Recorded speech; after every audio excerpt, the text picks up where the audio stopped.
From the time I can remember, from when I was a little kid, I've always been attracted to water, and I always wanted to know what was beneath it. What's below the surface? What's there? And someday then just being able to snorkel and scuba dive and see it all.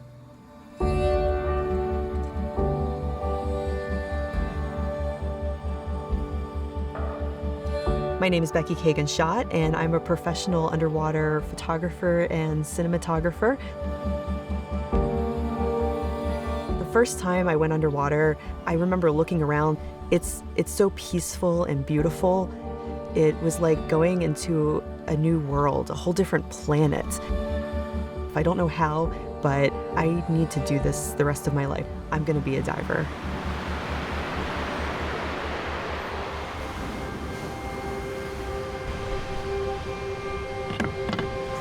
The gear we use when we're technical diving is extremely important. It takes us a lot of time just in the prep to set everything up. I use a checklist just so we don't skip any steps. Diving doesn't have anything to do with adrenaline.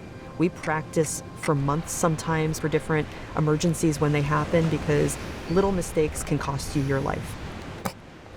I've suffered from decompression sickness. It was extremely painful. It took me 2 chamber ride for the pain to go away. And, that whole time, I was just thinking, am I ever gonna dive again? But the biggest injuries have been to my heart, to be honest.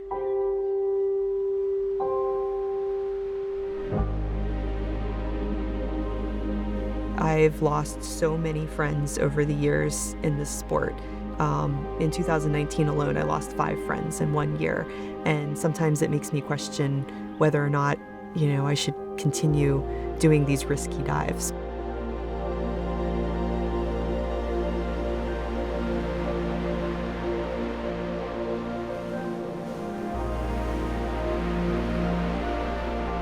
I lost my dad when I was 12, and it taught me that life is short and that I should pursue my dreams and never stop. But you have to keep moving forward and move past them to accomplish what you want to set out to do. Between all of the training, practice, learning to dive in all of these different environments and skill sets, it's taken me 26 years to get to where I am today.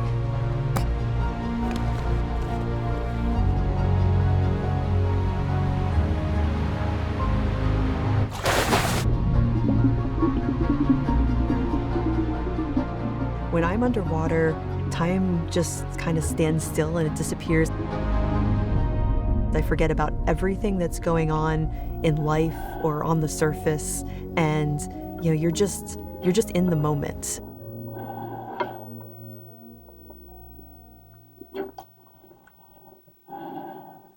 It's really peaceful because you're basically you're listening to the sounds of your own breathing, and you're just so aware of everything that's going on around you.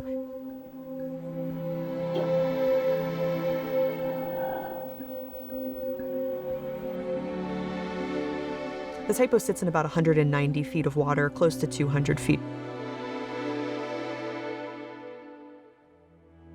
It sank in the late 1800s, and it was a wooden schooner. It was hit in the stern, and it was carrying coal, so it went down hard and fast within 4 minutes.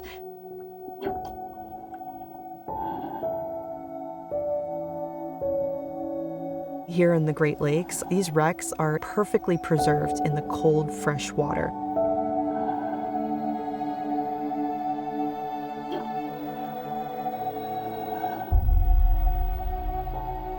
When I'm diving on them, it's like diving on a time capsule.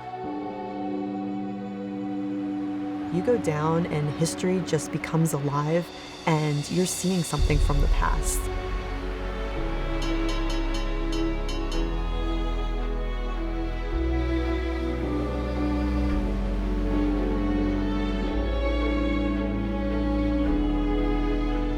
So I had to be a diver first, and I had to go to all of these different environments and fall in love with them. And because I fell in love with them, then that comes through in my photography.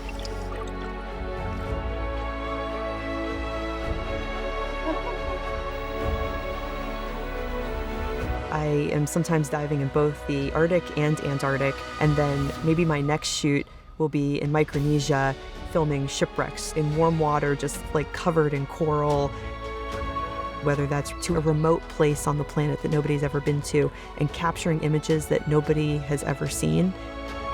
I want to inspire people. The more people I can inspire with my work, the more people they'll care about the environment, they'll care about, these places that we're going to.